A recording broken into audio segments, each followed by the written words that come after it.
Ja sabem que en política no tot és de color de rosa, no sempre les coses van bé, ni podem estar dient que som la força a més bon rotllo de tot l'arc parlamentari. I a més, hi ha moments de molta tensió i si governem en coalició no sols ens podem fer difícil treure un somriure, sinó mantenir les relacions personals entre socis. I quan les relacions personals estan trencades o pràcticament, es fa molt difícil que el govern de coalició vaja bé. Darrerament hem viscut una baralla inèdita entre socis de govern valencià, entre PSPB i Compromís. I ja fa mesos que veiem una disputa constant entre socis de govern a Catalunya, entre Esquerra i JxCat. I Podemos assoma la potita, a vegades, al govern central per posicionar-se davant alguns temes que no li agraden molt del PSOE. Són normals aquestes disputes als governs de coalició? Com se solventen després de tanta tensió i tants retrets entre ells? I què no hem de fer si som seguidors d'un partit polític? En aquest vídeo veurem els 5 passos per resoldre una crisi coalicional. Soc Teresa Ciges, benvinguts al canal de YouTube sobre comunicació política.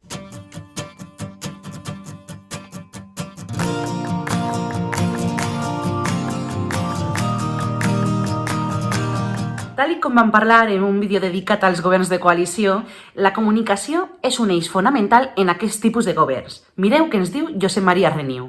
Quan es negocien els acords coalicionals, un dels elements centrals que ha d'ocupar bona part del temps d'aquesta negociació és precisament els protocols de comunicació. Què succeeix quan dos socis emeten missatges diferents des del mateix govern? Doncs que realment tenim una crisi, i tenim una crisi de comunicació que pot ser molt greu. I efectivament el que hem tingut aquests dies al País Valencià i a Catalunya, encara que a Catalunya ja ens dura mesos, malauradament, és una crisi de govern. Justament, Mònica Oltra explicava aquesta crisi de govern, sobretot a efectes comunicatius, a la televisió pública valenciana, explicant que calia més interacció entre els socis. Sempre és millorable, en aquest moment jo crec que és millorable. És millorable la relació? Sí, és millorable la interlocució, la participació en els acords, el pulsar l'opinió del conjunt del Consell. No se l'escolta suficient?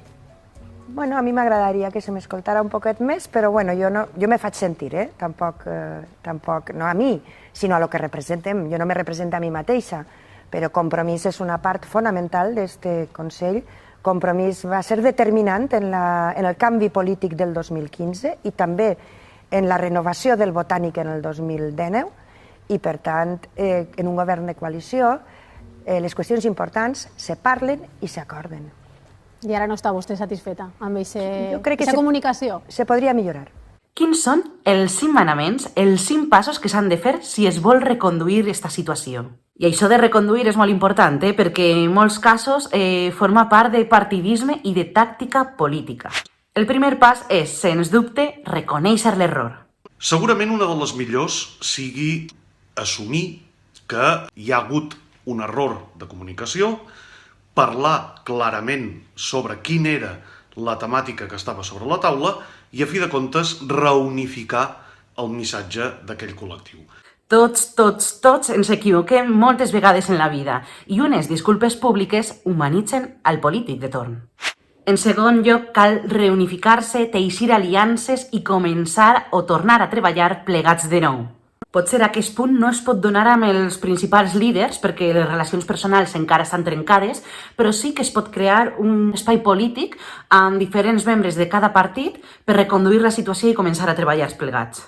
En tercer lloc, cal fer gestos perquè totes les forces de la coalició se senten representades. Els gestos comuniquen molt més del que ens pensem i és molt important que la segona o fins i tot la tercera força de la coalició se senta no sols representada, sinó també que els importa la seva opinió, que se senta escoltada, siga en aquest cas Compromís, Esquerra Republicana o Podemos al govern central.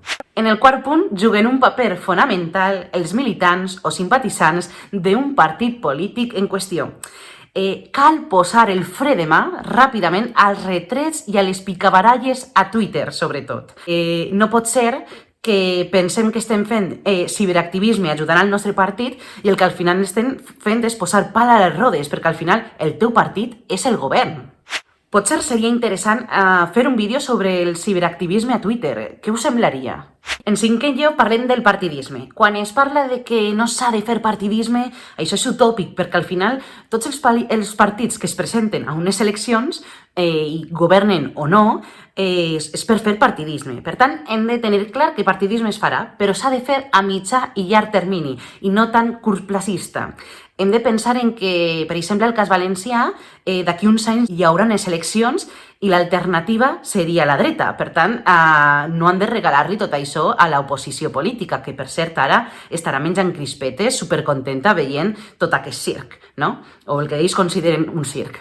I per altra banda, a Catalunya el mateix. A Catalunya el 14 de febrer n'hi ha unes eleccions i el que no poden estar els socis de govern d'ara és anar llançant-se pedres quan després del 14 de febrer, si la cosa continua com ara, continuaran governant junts. Per tant, és posar-se pal a les pedres, anar fent això. Per tant, mirada llarga i estratègia, no tàctica.